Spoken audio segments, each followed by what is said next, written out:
Ние сме се събрали да празнуваме едно изгарящо желание.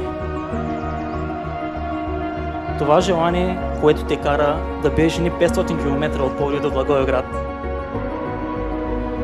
Той успя да запали това изгарящо желание в нея. Тя му повярва, защото видя, че това не е идеалният мъж, но това е нейният мъж, който ще направи всичко за нея.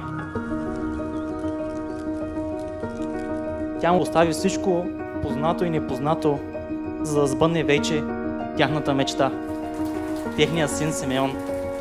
За всичко това да има смисъл.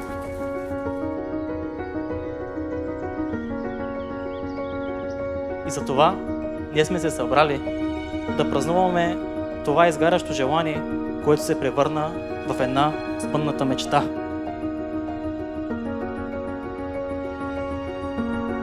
На здраве за вас! За Маню и Ралица! На здраве!